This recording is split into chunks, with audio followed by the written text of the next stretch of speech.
Hello, everybody. My name is Ray. Welcome to the Evangelical Dark Web. Today, we're going to be discussing Woke Wars 2, the Battle of Two Conferences. And this is very interesting to me because this is a good fork in the road for the direction of Reformed evangelicalism. They could either choose to go down the pathway of Christ is King, defeating Trash World, or Reformed Con 25. And there's just such a massive juxtaposition here. And it's also very interesting because we've also talked a lot about the Antioch Declaration here on Evangelical Dark Web. I've helped expose it, and I've also helped embarrass it as well. And this conference is, if the Antioch Declaration were a conference, it would be Reformed Con 25. So it has a lot of the heavy hitting characters in it: Doug Wilson, James White, Joe Boot.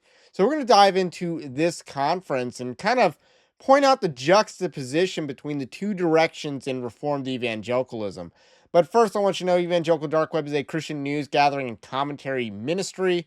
We have a Patreon-like system that you can support us at. We also have a free newsletter. Do sign up for that. It gives you Christian news in your inbox each and every day. There's more articles than videos or podcast. And also, Winning Not Winsome, my book, 10 Commandments of Spiritual Warfare, available on Amazon. All this is linked in the description below. So I wanted to show you the Reformed Con 25 lineup. This is being produced by Apologia Studios and the Ezra Institute, and it has a lot of the same cast and characters that you would expect of a conference like this. It has Jeff Durbin, very famous apologist when it comes to the issue of life. Uh, he's also tried to do a late night show, which we've talked about recently. And overall, very good on confrontational street preaching type of stuff. But, he is in the corner of James White, who we'll get to in a second. Joe Boot, part of the Ezra Institute, not, apparently kind of soft woke on this, because this is all a major battlefront of Woke Wars 2, where the people that refuse to go woke for black people are all of a sudden going woke for Jewish people, and you just replace black with Jew, and it's the same war. It's really, we're fighting the same battle over that we were supposed to be fighting a decade ago. We're now fighting again. And Joe Boot is pretty soft on that. Very hardcore theonomist. Doug Wilson, who's a post-millennial theonomistic libertarian, because he's not really a Christian nationalist. He's a post-millennial theonomic libertarian. And we've talked a lot about Doug Wilson and his sort of liberal leanings. I think Doug Wilson is a bit of a moderate, and the more people realize that, the more things will start to make sense. Like why Doug Wilson endorsed Sam Alberry's book.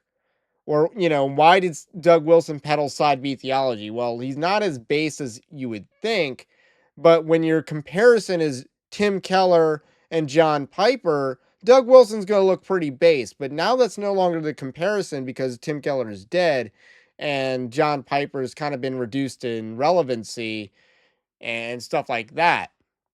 Then we have James White, the guy on the internet who's a massive debate me bro, and that's not an insult at all. But he's also a cantankerous old man, and he's not good with church history. So I'm not sure what exactly he has of value to add to this, because I'm not a James White person. That guy has a massive ego and is very thin-skinned and spends all his time talking about Twitter, Anons, and stuff like that. That's a loser mentality, in my opinion. And it's interesting that he's partnering with Doug Wilson. But, again, we see the three organizations that they're pandering to, and it's such a small niche. They're just milking their audience, and there's not really an expansion of anything new. Andrew Sandlin, who's also part of the Ezra Institute, I think he's kind of like the number 2 honcho there. Toby Sumter, who's a very untalented, sycophantic pastor who's under the wing of Doug Wilson's Moscow Empire. If that guy's the successor to Doug Wilson, Yeah, the Moscow mood's gonna collapse, but this guy was the guy who was arguing about how homophobia can be a sin and stuff like that. It was a very ridiculous article that he wrote, but nonetheless doubled down on. David Bonson, or David L. Bonson, who's again the cringe Nepos baby of David Bonson. And then we got Virgil Walker, who I think is a mostly decent guy. I like seeing him on Jason Whitlock's Fearless. I think he's a very positive influence in that regard. However, I don't think he's like super sharp or anything like that. But that's just my opinion. But I like him best out of this lineup. I like Virgil Walker the best. But otherwise, this lineup is kind of lame. You're pandering to the same audience that would find this. You're pandering to the audience of Ezra Institute, Apologia World, which is Jeff Durbin and James White, and the Moscow Mood. And then you throw a little bit of G3 in there with Virgil Walker, and you're just pandering.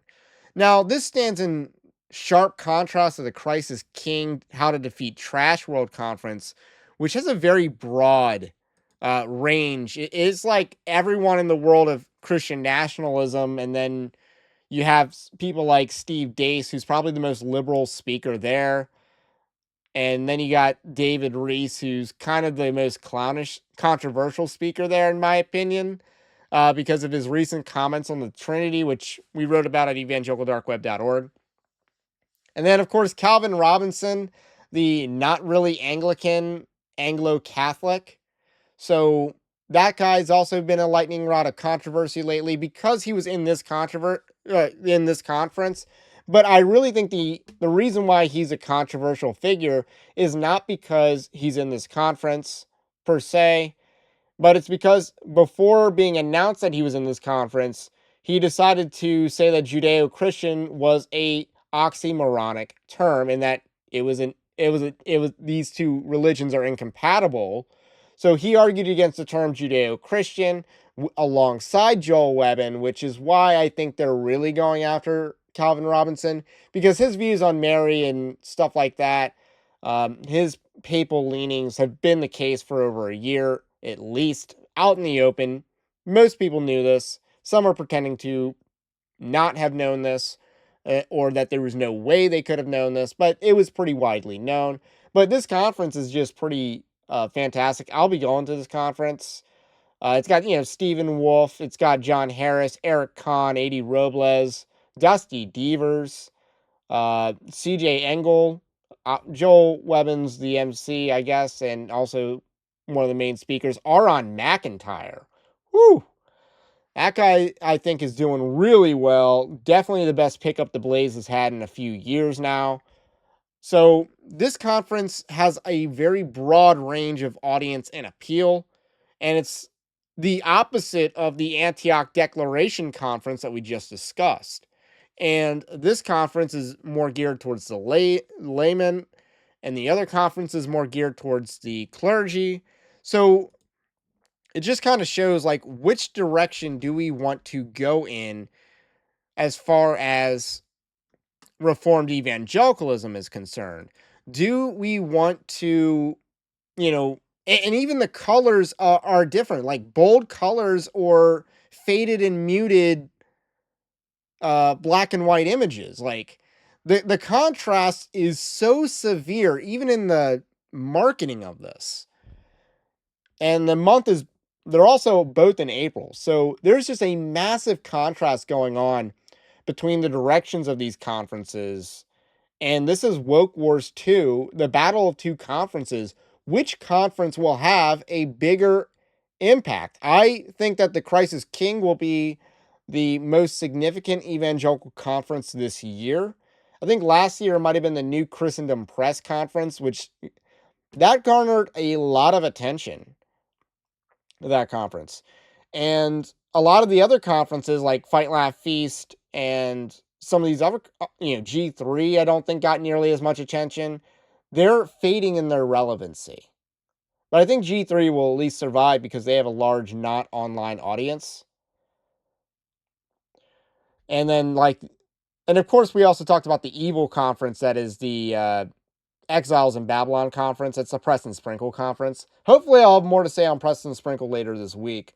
But it goes to show that, Trump being president, I've kind of said this before, that when Barack Obama was president, so 2009 to 2017, wokeness took over the church. And when Donald Trump was president, we were busy fighting the wokeness, uncovering the wokeness in the church. And when Joe Biden was the figurehead president of this country, we realized that our generals in this fight sucked. And that's the sad reality. Like, our leaders were inept. And that's why it was up to us, the people in both of these conferences, to fight wokeness in the church when it was regarding race. But a lot of these people would also were willing to go woke for a certain demographic that is pagan. So that's what we uncovered with the Biden administration. So it's going to be interesting to see what Trump 2.0 is going to do to the church. Is it going to be these emerging generals take over and they're now the thought leaders in evangelicalism or reformed evangelicalism? I'm going to be interested to find out. But I do think the Crisis King How to Defeat Trash World Conference is going to be talked about. It is going to make an impact. And the other conference is not, because they're not trying to. I think the ReformCon 25, they're trying to milk their audience. That's what they're doing there. Rebuilding with hope and purpose. But rebuilding to what end? What are their actual solutions? Whereas defeating Trash World, they're going to offer some actual solutions. I have way more confidence in that. For instance, Andrew Isker, who I haven't name dropped yet, wrote an entire book on it. Joel Webbin also wrote a book that's related to this. John Harris, I think, has written a book on this or is in the process of writing a book on this. And Oran McIntyre is an incredible thought leader. We got some newer thinkers with ideas that I think are really helpful for these times. So those are my thoughts. Let me know what you think about what I think about, this Woke Wars 2 and all the stuff going on. What do you think about my prediction about this conference being a major impact and possibly Trump 2.0 being the administration where real evangelical leaders who have a fight in them take over in some capacity in evangelicalism? I'd love to see that happen. So that's all I got to say for that. For now, my name's Ray, it's the Evangelical Dark Web. Have a blessed day, stay based, Christ is King, and we will catch you on the next one.